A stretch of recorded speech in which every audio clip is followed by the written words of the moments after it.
Bismillahirrahmanirrahim. Assalamu alaikum. This is Farzana Shaheen from Brain Train. I'm trying कि आपके लिए पढ़ना आसान हो जाए, एजुकेशन आसान हो जाए। तो इसके लिए आज हम कर रहे हैं silent letters. What are silent letters? Silent letters, जब कोई वर्ड आप बोलते हैं तो उसमें कुछ लेटर्स होते हैं, अल्फ़ाबेट्स होते हैं जिनकी आवाज़ नहीं आती। आज हम कुछ उसमें से करेंगे कि पहचानेंगे किस तरह से, क्या रीज़न होती है कि आवाज़ उसकी नहीं बोली जाती। थोड़े से इंग्लिश में कुछ रूल्स होते हैं जो वो हम डिस्कस करते हैं। आज का लेटर है के, साइलेंट के। आप यहाँ पे देखिए, अगर टुडेस लेटर इज के साइलेंट होगा, यानी इसकी आवाज़ नहीं आएगी जब आप बोलेंगे।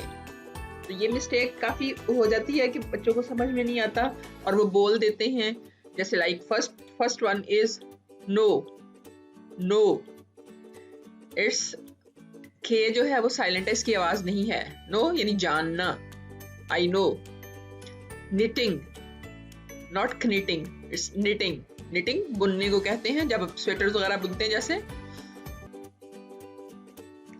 तो next word is night. Night, के इज साइलेंट। साइलेंट मीन आप इसकी आवाज नहीं बोलेंगे, सिर्फ यहां से समझ लें कि नाइट से स्टार्ट हो रहा है। नाइट मीन ये किसी ऐसे शख्स को, यानी फौजी कह लें, सोल्जर कह लें, जो हुकूमत, खास तौर पर जो बादशाहत होती है उसमें उनको सर्व करता है, तो वो इसको ये टाइटल दे देते हैं, नाइट कहलाता है। देन नी, के अगेन साइलेंट। नी घुटना, आपका घुटना है ये। नाइफ, चाकू। Knowledge, it's not knowledge, it's knowledge, okay? And then knockout, knowledge कहते हैं आपके इल्म को, मालूमात। and knockout, हरा देना किसी को, knock out, like it's combination of two words, knock और out से मिलके बना है knockout। nap is like किसी चीज को काटना, किसी चीज से अलग कर लेना, एक पीस अलग कर लेना, ठीक है? इसको कहते हैं किसी चीज से तोड़ना, अलग करना, तोड़ के नैप। सो के इज साइलेंट। नैप। नॉक तो सबको पता है।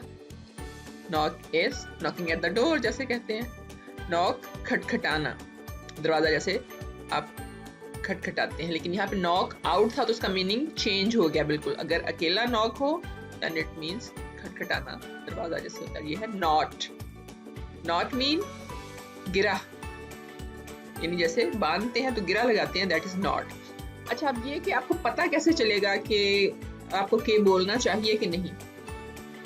जैसे फर्ज किया वर्ड किंग है, KING, उसमें तो आप के बोलते हैं। सो हाउ यू रिमेम्बर, उसके कुछ रूल्स हैं। I hope it works there. आप देख सकते हैं कि जितने भी ये सारे वर्ड्स हैं, इनमें के बाद N आ रहा है। तो इफ के follows N then it's silent, यानी अगर के जो है N से पहले आता है तो फिर ये साइलेंट होता है। देखिए, आप सब में देख लें, नो में यहाँ पे भी N है, निटिंग में night, knee, knife, knowledge, knockout, nap, knock and not. So remember, this is the rule जो आप याद रख सकते हैं। वैसे इंग्लिश है कि इसमें कई चीज़ों में चीज़ें डिफरेंट चेंज हो जाती हैं, बट यहाँ पे एक चीज़ आपको नजर, ये मोस्टली वर्ड्स जो है उसमें आप देख सकते हैं कि अगर के N से पहले आ रहा होगा तो देन के इज साइलेंट, के आप नहीं बोलेंगे। Remember that. सो आपको पूरे के पूरे स्पेलिंग्स पे इस तरह से याद नहीं करने पड़ेंगे अगर आप ये इस रूल को याद रख लेंगे। तो it will be easy for you. Remember that. Like and share. आपको इससे फायदा हुआ है, आपने कोई नई बात सीखी है तो अपने फ्रेंड्स के साथ शेयर करें ताकि उनको भी फायदा पहुंच सके। Thank you so much. Next video तक के लिए अल्लाह हाफिज।